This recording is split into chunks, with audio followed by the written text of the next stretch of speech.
आपके पास। अभय दुबे, जब अखंड भारत कहा जा रहा है, चाहे वो कोई भी कहे, मोहन भागवत कहे, मैं कह रही हूँ या कहीं और से आपने सुना, आपको क्या समझ में आता है? अखंड भारत कहने भर से क्या समझ में आ रहा है? मुझे ये समझ में आता है कि इस अखंड भारत का जो परिक्षेत्र बता रहे हैं मोहन भागवत साहब, उसके थोड़ा सा ऊपर जाना नहीं चाहते वो। Cyprus, UAE, Mauritius, tax haven countries पर बोलिए ना मोहन भागवत साहब।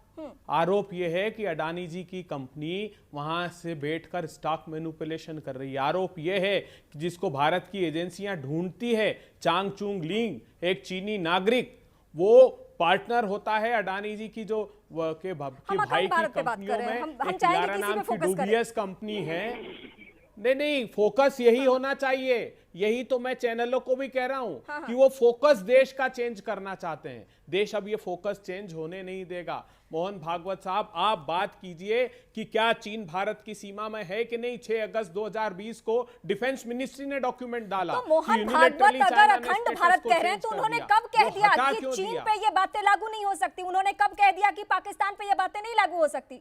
जब वो अखंड भारत कह रहे हैं या कोई भी अखंड भारत कह रहा है, तो मुझे लगता है कि पीओके सहित चीन का वो हिस्सा जो भारत का अभिन्न अंग रहा है, उसको भी समेट के चल रहा है, चाहे वो कोई भी कहे। ये बोलिए ना भागवत साहब को कि मोदी जी फिर लाल आंख क्यों नहीं दिखा रहे हैं, फिर क्लीन चिट क्यों दे रहे हैं? आज खंड खंड भारत होने जा रहा है। $100 बिलियन का इंपोर्ट चीन से आप करने लगे। हमारे एमएसएमई तबाह हो गया। Parliamentary standing committee on commerce सही है खंड खंड भारत? क्या ये बातें सही है अभय दुबे? क्या इस तरीके की बातें हमें इस्तेमाल करनी चाहिए?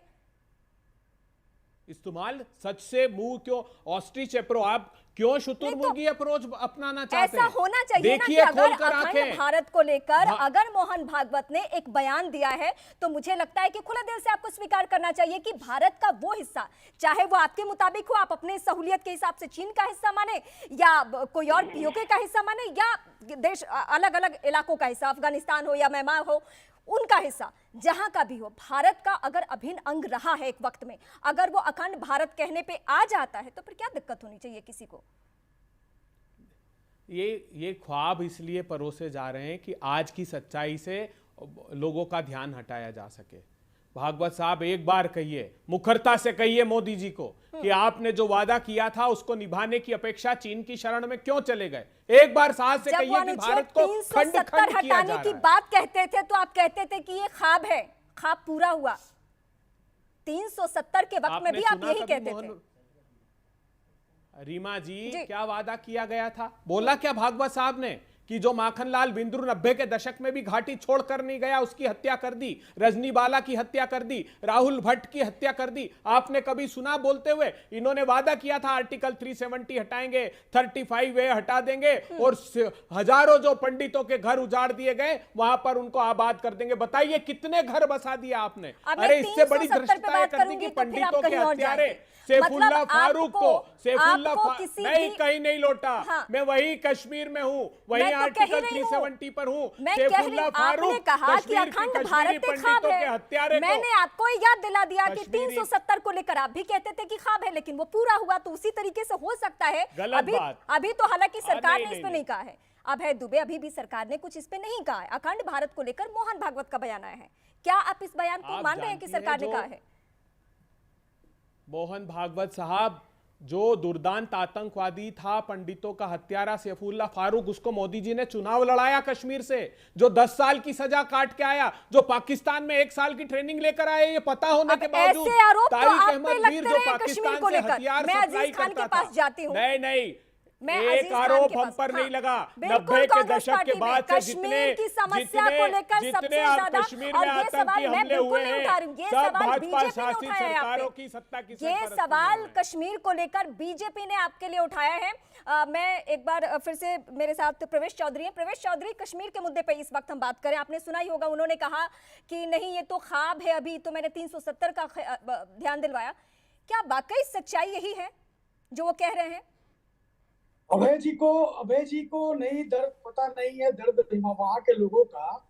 आपको पता है अभय जी, लगभग 550 से ज्यादा परिवार पंजाब से, वाल्मीकि समाज के परिवार कश्मीर बुला लिए गए, जम्मू बुला लिए गए और वहां पर उनको कहा गया कि आपको अधिकार मिलेगा। लेकिन उनको क्या मिला? केवल लोकसभा के इलेक्शन में वोट कर सकते थे, बाकी वो पार्टिसिपेट ही नहीं कर सकते थे। यानी कि अमानवीयता जैसा बर्ताव वहां के अनुसूचित जाति समाज के साथ हो रहा था। कभी आपने सोचा 370 के कारण से हो रहा था, 35A के कारण से हो रहा था, वो जमीन नहीं खरीद सकते थे।